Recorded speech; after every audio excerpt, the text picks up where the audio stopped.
प्रेक्षको नमस्कार. गेले काही दिवस जिल्हा माहिती अधिकारी कार्यालयातून दिलेलं एक पत्र व्हायरल केलं जातं आणि त्यावर सांगितलं जात आहे की मशाल, शब्दसंग्राम ही वृत्तपत्र शासन मान्य यादीवर नसल्याने त्यांच्यावर गुन्हा दाखल केला. खरं तर जिल्हा माहिती अधिकाऱ्यांनी जी माहिती दिलेली आहे त्या माहितीनुसार कुठल्याही प्रकारचा गुन्हा दाखल होऊ शकत नाही की कुठल्याही प्रकारच्या गोष्टी अनलिगल नाही आहेत. मात्र त्या मीच सांगून समजणार नाहीत आणि म्हणून ज्यांनी हे पत्र दिलेलं आहे ते पालघरचे जिल्हा माहिती अधिकारी राहुल भालेराव आता आपल्यासोबत आहेत. आपण त्यांनाच या संदर्भात प्रश्न विचारूया. सर, आपण हे एक पत्र दिलेलं आहे माहितीच्या अधिकारामध्ये. बरोबर. याच्यामध्ये असं लिहिलेलं आहे की आमच्या कार्यालयाच्या अभिलेखात म्हणजे आपल्या दप्तरामध्ये माझ्या वृत्तपत्रांची माहिती उपलब्ध नाही. याचा अर्थ माझी वृत्तपत्र ही नोंदणीकृत नाहीत, शासनमान्य यादीवर नाहीत किंवा इतर कारणाने ती वृत्तपत्र प्रसिद्ध करू शकत नाही, असं काही आहे का? नाही, बिलकुल असं नाहीये. शासन मान्य यादी हा विषय वेगळा आहे आणि पत्रकार असणं हा विषय वेगळा आहे. पत्रकार संपादकांनी स्वतःहून आमच्या डिपार्टमेंटकडे अर्ज करावा लागतो की आमचा पेपर यादीवर घ्या. यादीवर घेतल्यानंतर त्यांना त्या जाहिराती मिळतात. पण तो त्यांचा वैयक्तिक त्यांचा हेतू असतो की आम्हाला यादीवर घ्यायचे, आम्हाला शासकीय जाहिराती मिळाल्या पाहिजे. याचा अर्थ असा होत नाही की पत्रकार शासकीय यादीवर नाही म्हणजे पत्रकार नाही किंवा शासकीय यादीवर आला म्हणजे पत्रकार आहे, अशातला काही भाग नाही. शासकीय यादीवर आला म्हणजे पत्रकार तो असतोच, पण जे पत्रकार शासकीय यादीवर नाही, जाहिरात यादीवर नाही, ते पत्रकारच असतात. ते वृत्तपत्र प्रकाशित करू शकतात की नाही? बिलकुल करू शकतात. त्यांनी जर केंद्र सरकारच्या, राज्य सरकारच्या नियमाचं पालन करून वृत्तपत्र प्रकाशित करत असतील तर काहीच प्रॉब्लेम नाही. मग मला एक सांगा, आता मी गेली 31 वर्ष हे मशाल वृत्तपत्र चालवलं. या मशाल वृत्तपत्रासंदर्भात तुमच्याकडे या 31 वर्षामध्ये तुमच्या कार्यालयामध्ये कुठे तक्रार दाखल झाली का? नाही, आतापर्यंत नाही. प्रेस कौन्सिलकडनं नाही, आतापर्यंत प्रेस रजिस्ट्रारकडनं नाही, कुठूनच तक्रार दिल्लीवरनं नाही, RNI विभागाकडनं नाही आतापर्यंत. म्हणजे 31 वर्षामध्ये कुठलीही तक्रार दाखल नाही. याचा अर्थ शासनाचे नियम आम्ही डावळलेले नाहीये. बरोबर, असंच होतं. हा, शासनाचे नियम डावळले असते नाही, तुमच्याकडनं नाही. आमच्यावर कारवाई झाली असती, बरोबर. आम्हाला नोटीस आली असती, तुमच्या माहिती संचालनालयाने आमच्यावर कारवाई केली असती, आम्हाला वृत्तपत्र प्रकाशित करण्यासाठी बंदी घातली असती. तर तसं काही झालेलं नाही. असं काय झालं? मग आपण जे पत्र दिलेलं आहे त्या पत्रानुसार त्यांचं असं म्हणणं आहे की ही वृत्तपत्र शासन यादीवर नाहीत म्हणजे ही वृत्तपत्र बोगस आहे. शासन मान्य यादीवर वृत्तपत्र असणं, मी ह्याच्या अगोदरच सांगितलेलं की ज्या संपादकांना वाटतं की आपलं वृत्तपत्र शासन मान्य यादीवर आल्यानंतर आपल्याला जाहिराती मिळतील, ते जाहिरातीसाठी तेवढं ते मर्यादित आहे. पत्रकाराची शहानिशा करण्यासाठी ती यादी अजिबात नाही आहे. आणि जी यादी आपण शासन मान्य यादी असते त्याच्यावर फक्त जाहिरातीचाच मजकूर असतो. मला एक सांगा, आता मी तुम्हाला एक पत्र, मी रेस्सर यांच्याकडे पत्र दिलंय आणि त्या पत्रानुसार त्यांच्याकडे काही मागणी केलेली आहे की त्यांना मी एक प्रश्न फक्त विचारतो तुम्हाला की जिल्हा माहिती अधिकारी कार्यालयामध्ये वृत्तपत्रांच्या कागदपत्रांची नोंद करणे नियमाप्रमाणे आवश्यक आहे का? तुम्ही सांगितलं की आमच्या अभिलेखात नाहीये. तुमच्या अभिलेखात असणं गरजेचं आहे का? नाही, अजिबात. म्हणजे माझी वृत्तपत्र मी चालवतोय त्याची सगळी कागदपत्र मी तुम्हाला देणं हे अपेक्षित आहे का तुम्हाला? नाही, अशी नोंद आम्ही ठेवत नाही. आमच्या कार्यालय अशा प्रकारची नोंद ठेवत नाही. बरोबर. दुसरं, वृत्तपत्रांचे नोंदणी प्रमाणपत्र हे आपल्या कार्यालयाकडून मिळतं का? नाही. मग हा माहिती अधिकाऱ्यांनी कुठे टाकायला पाहिजे होता? दिल्लीला. केंद्र सरकारकडे. ज्यांनी मला ते प्रमाणपत्र दिलं 1994ला, ते तुम्हाला आता मी जोडलेलं आहे, माझ्या सोबत आहे, तुम्हाला पाठवलेलं आहे. तर 1994ला जे प्रमाणपत्र दिलंय ते जर चुकीचं असेल तर त्याची माहिती कुठे मागावी? दिल्लीकडून. आता ह्याच लोकांनी काय केलं होतं प्रेक्षको, एक शाळेची इमारत बांधली गेली आणि शाळेची इमारत बांधल्यानंतर त्या इमारतीच्या शाळेच्या मुख्याध्यापकाकडे अर्ज केला माहिती अधिकारात की याची मला टेंडर कॉपी मिळाली. त्या मुख्याध्यापकाने सांगितलं की ही टेंडर कॉपी आमच्याकडे उपलब्ध नाही. याच लोकांनी सगळीकडे पोस्ट व्हायरल केली की शाळेकडे टेंडर कॉपी नाहीये, याचं टेंडर निघालेलं नाही म्हणजे ती इमारत अनधिकृत आहे. मुद्दा असा आहे की जी माझ्या वृत्तपत्रांची माहिती मागायची असेल ती दिल्लीकडे मागितली पाहिजे, आमच्या प्रेस कौन्सिलकडे मागितली पाहिजे, प्रेस रजिस्ट्रारकडे मागितली पाहिजे. मात्र ती मागितली जिल्हा माहिती अधिकाऱ्यांकडे. आणि जिल्हा माहिती अधिकाऱ्यांकडे अशा कुठल्याही वृत्तपत्रांची किंवा पत्रकारांच्या कागदपत्रांची नोंद ठेवणं अपेक्षित नाही. मात्र जे लोक जाहिरात घेतात शासनाची त्यांनी फाईल देणं गरजेचं आहे, बरोबर. त्यांनी कागदपत्र देणं गरजेचं आहे, बरोबर. बरोबर. त्याच्यामुळे त्यांची नोंद आमच्याकडे असते आणि पाटील साहेबांची नोंद जाहिरात यादीवर नसल्यामुळे नाही. ते नाही, मी जाहिरात कधी मागायला आलो का? नाही, अजिबात. मी वृत्तपत्र सुरू केल्यापासून आतापर्यंत म्हणजे पत्रकार होताना कुठलेही नियम नाही आहेत, पण काही संकेत आम्ही पाळतो. ते संकेत आम्ही पाळले. मी गुटख्याची जाहिरात छापणार नाही, मी बारची जाहिरात छापणार नाही, मी जिथे बार डान्सर जे आहेत त्या बारची जाहिरात कधी छापली नाही. इव्हन जे भ्रष्टाचारी ठेकेदार आहेत त्यांच्याही जाहिराती मी कधीही वृत्तपत्रामध्ये घेतलेल्या नाहीत. आणि शासनाची जाहिरात ही पहिल्या दिवसापासून मी घेणार नाही. त्यानंतर तुम्ही वृत्तपत्र प्रकाशित करेन. त्याचं कारण असं होतं की आपल्याला रोज शासनाच्या विरुद्ध लिहायचं असतं. पत्रकार हा विरोधी पक्ष नेत्यासारखा असतो. सरकार कुणाचंही येऊ त्याच्या विरोधात त्यांनी लिहिलं पाहिजे, बोललं पाहिजे. ती पत्रकाराची भूमिका असते. पण शासनाच्या जाहिराती घ्यायच्या म्हणजे उद्या आम्ही भल्यावर साहेबांकडे यायचं, आम्ही तुम्ही जाहिराती द्या, त्या जाहिरातीची बिलं द्या आणि परत सांगायचं शासन चोर आहे किंवा शासन चुकीचं आहे. तर तेच सांगणं हे माझ्यासारख्या पत्रकाराला अपेक्षित नव्हतं आणि ते मला पटणारही नव्हतं. दुटप्पी भूमिका आमची कधीही नव्हती आणि म्हणून मी कधीही जाहिरात घेतलेली नाही. आणि जे जाहिरात घेत नाही त्या पत्रकारांना शासनाची कुठलीही भीती नसते. म्हणजे खरं तर डॉक्टर बाबासाहेब आंबेडकरांनी आम्हाला लिहिण्याचा बोलण्याचा अधिकार दिलेला आहे. आम्ही बोलू शकतो, आम्ही लिहू शकतो. आणि त्याच्यामुळे बोगस असणं किंवा बोगस पत्रकारिता करणं हे म्हणणं हे चुकीचंच आहे. आता आपण राहुल हर्षरावांना दुसरा प्रश्न विचारूया की वृत्तपत्र नोंदणी प्रमाणपत्र व RNA प्रमाणपत्र आपल्या कार्यालयाकडून दिले जाते का? नाही, केंद्र सरकारचा तो हक्क आहे. मग तुमच्याकडे त्याची नोंद असणं गरजेचं आहे? नाही, आमच्याकडे नाही. जे संपादक शासनाच्या जाहिरातीला कुठलेही लाभ घेत नाहीत त्या संपादकांना आपल्या कार्यालयामध्ये वृत्तपत्रांच्या प्रमाणपत्रांची नियमाप्रमाणे माहिती देणं गरजेचं आहे का? नाही. आम्ही शासनाचे लाभ घेतच नाही कोणते. नाही, असं म्हणजे आम्ही अर्ज करण्याचा प्रश्न येत नाही. बरोबर. वृत्तपत्र शासन मान्य असावेच असा नियम आहे? नाही, असा नियम नाही. तो ऐच्छिक विषय.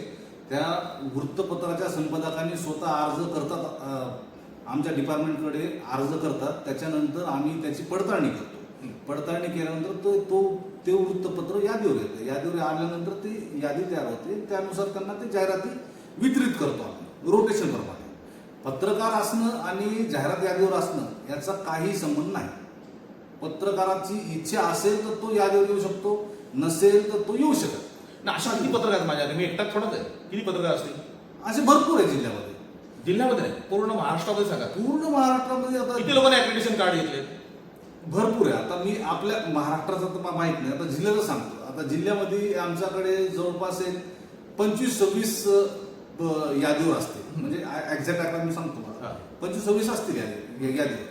याचा अर्थ असं होत आहे की जिल्ह्यातले 300 जे उरलेले पावणे 300 पत्रकार बोगस आहे असं होत नाही. ते शासनाचा लाभच घेत नाही आम्ही. नाही, असं म्हणणं चुकीचं आहे. बरोबर. वृत्तपत्र शासन मान्य यादीवर नसली तर ती प्रकाशित करता येतात की नाही? शासन मान्यता नसली तर, शासन मान्य यादीवर नसली तर?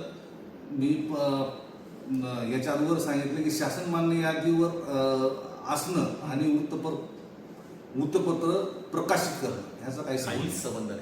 म्हणजे आम्ही प्रकाशित करू शकतो. आणि ह्या पत्रानुसार म्हणजे तुम्ही जे पत्र दिलंय त्या पत्रानुसार माझी वृत्तपत्र ही बोगस आहे किंवा नियमबाह्य असं तुम्हाला वाटतं का? असं अजिबात होऊ शकत नाही. कारण तुम्ही जर अर्ज केला तर तुमच्या वृत्तपत्राची पडताळणी करून कागदपत्र व्यवस्थित असेल तर ते तुम्हाला जाहिरात यादीवर आम्ही घेऊ. आणि जाहिरात यादीवर तुम्हाला यायची इच्छा नसेल तर तुम्ही नाही येऊ शकत. ते तुमचा ऐच्छिक निर्णय आहे, तुमची इच्छा आहे. प्रेक्षक हो, जिल्हा माहिती अधिकारी यांनी स्पष्टपणे सांगितलं किंवा तुम्ही गुगल सर्च केलं की शासन मान्य यादी म्हणजे काय. त्या शासन मान्य यादीवर जो पत्रकार नाही की शासन मान्य यादी असलेली जी वृत्तपत्रांची यादी त्या वृत्तपत्रांच्या यादी त्यांचं नाव नाही आहे म्हणजे ती वृत्तपत्र बोगस आहेत का असं जर आपण गुगलवर टाकलं म्हणजे त्यासाठी काही माहिती अधिकार टाकण्याची गरज नाही. खूप सोपी गोष्ट प्रोसिजर आहे ती. तर तुम्हाला लगेच लक्षात येईल की असा कुठलाही नियम नाही. जी लोक शासनाचे लाभ घेतात, शासनाच्या जाहिराती घेतात किंवा पत्रकारांना मिळणाऱ्या ज्या सवलती घेतात त्यांना शासन मान्य यादीवर येणं हे गरजेचंच असतं. माझ्यासारख्या पत्रकाराने कधीही म्हणजे गेली 31 वर्ष मशालला झाली, 31 वर्षामध्ये मी शासनाकडे सिंगल अर्ज केलेला नाही की मला जाहिरात मिळावी, मला 10% फ्लॅट मिळावा, शासनाच्या कोट्यातून काही सवलती मिळाव्यात, म्हणजे रेल्वेची सवलत असेल, बस प्रवास असेल, ज्या ज्या पत्रकारांना ज्या सवलती मिळतात त्या सवलती मिळाव्यात, असा अर्ज मी कधीही केलेला नाही, कधीही करणार नाही. म्हणजे आजही मी म्हणजे माझ्या हाताखाली जे पत्रकारांनी कामं केले त्या पत्रकारांकडे ॲक्रिडिटेशन कार्ड आहे, मी कधीही ॲक्रिडिटेशन कार्डसाठी अर्जही केलेला नाही, ते मागितलेलं नाही. शासनामध्ये माझ्या बऱ्यापैकी ओळखी आहेत. म्हणजे अगदी माझं वृत्तपत्र 94ला सुरू झालंय आणि 95ला शिवसेनेची सत्ता आली, मुख्यमंत्री मनोहर जोशी साहेब होते. त्या मुख्यमंत्र्यांपासून किंवा त्याच्या आधी सुधाकर नाईक साहेब हे मुख्यमंत्री होते, त्यानं 93ला आम्ही वावरवणीचं प्रकरण काढलं होतं कुपोषणचं. त्या मुख्यमंत्र्यांपासून तर आत्ताच्या मुख्यमंत्र्यांपर्यंत सगळ्यांशी प्रेमाचे, जिव्हाळ्याचे, सलोख्याचे संबंध आहेत. मात्र कधीही शासनाच्या नया पैशाचाही लाभ घेतलेला नाही की कुठलाही फेवर पत्रकार म्हणून मी घेतलेला नाही. त्यामुळे ही अशी जी पत्र आहेत ह्या पत्रांना कोणीही किंमत देत नाही. म्हणजे मी जसा शाळेला किस्सा सांगितला की शाळेमध्ये टेंडर कॉपी नाही आहे, म्हणजे ती शाळेची इमारत चुकीची आहे, त्यांनी टेंडर कॉपी ही कार्यकारी अभियंता या विभागाकडे मागितली पाहिजे, बांधकाम खात्याकडे मागितली पाहिजे, ते मुख्याध्यापकाकडे मागतायत. हा तशीच प्रकार झालेला आहे की जिथे मागायची आहे तिथे ते मागत नाहीयेत. आणि लोकशाहीमध्ये लिहिण्याचा, बोलण्याचा अधिकार आहे. म्हणजे तुम्ही नोंदणीकृत असा नसा, तुम्ही लिहू शकता, तुम्ही बोलू शकता. माझ्यासारखा पत्रकार 37 वर्ष पत्रकारिता करतोय, 31 वर्ष एक वृत्तपत्र चालवतोय आणि तरीही सांगितलं जातंय या पत्राचा आधार घेऊन की हे वृत्तपत्र बोगस आहे. आणि म्हणून ज्यांनी हे पत्र दिलेलं आहे ते राहुल भालेराव माझ्या सोबत आहेत. मी खरं तर त्यांच्याकडनं लेखीच घेणार की त्याला लेखी पत्र दिलेलं आहे की माझ्या प्रश्नांची उत्तरं मला मिळावी. कारण ज्या पद्धतीने ही लोक या गोष्टी व्हायरल करतायत, चुकीचा मेसेज, चुकीचा संदेश पोहोचवता आहे, ते खूप चुकीचं आहे. या सगळं पत्रानुसार सांगितलं गेलं की शरद पटेलवर गुन्हा दाखल होणार आहे. सर, गुन्हा दाखल होऊ शकतो असं कोणता? नाही, अजिबात नाही. कारण मी पहिले सांगितलं की जाहिरात यादी आणि पत्रकार असणं ह्याचा काही कुठेही दुरान्वय संबंध नाही.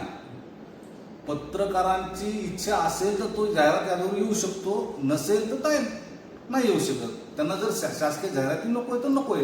आणि कितीतरी मोठे मोठे पत्रकार त्यांनी कधी ॲक्रिडिटेशन कार्ड घेतलंय? मोठे मोठे पत्रकार आहेत, कोणी ॲक्रिडिटेशन कार्ड जवळपास जे खूप म्हणजे राष्ट्रीय स्तरावरचे आहेत, राज्य स्तरावरचे आहेत, त्यांच्याकडे बहुतेक म्हणजे माझ्या माहितीनुसार खूप असे लोक आहेत की त्यांच्याकडे ॲक्रिडिटेशन कार्ड नाही. त्याची गरज पण नाही ना. गरज शासनाच्या तो ऐच्छिक विषय आहे. तो ऐच्छिक विषय आहे. मला जर पाहिजे असेल शासनाच्या यादीवर येणं, शासनाचं पत्र मिळवणं, तर मी ते घेऊ शकतो. पण माझी इच्छाच नाही आहे की मला शासन मान्य पत्रकार लोकांनी म्हणावं, अशी माझी इच्छा नाही आहे. तर मी शासन यादीवर काय यावं?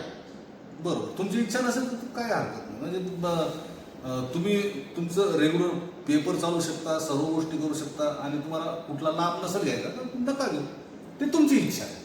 तसा तुम्ही जे पत्र दिलेलं आहे ते पत्र फक्त नाही, ह्या पत्राचा अर्थ वेगळा आहे. या पत्राचा जो अर्थ आहे मी असं लिहून दिलेला आहे की ही माहिती निरंक आहे, निरंक माहिती आहे. या पत्रामध्ये मी शासन मान्य वृत्तपत्राच्या यादीत नोंद नाही, म्हणजे जाहिरात यादीवर नोंद नाही. जाहिरात यादीवर जर नोंद असेल तर आमच्याकडे 3 फायली जमा होतात. 3 फायली जमा असतील तर त्यांनी जी माहिती विचारली त्याप्रमाणे आम्ही माहिती दिली असते. आता ते जाहिरात यादीवर नाही तर आमच्याकडे फाईल उपलब्ध नाही. आम्ही सांगितलं निरंक आहे, एवढाच विषय. बाकी याच्यामध्ये काय. पण मी कधी जाहिरात तुमच्याकडे मागितली का?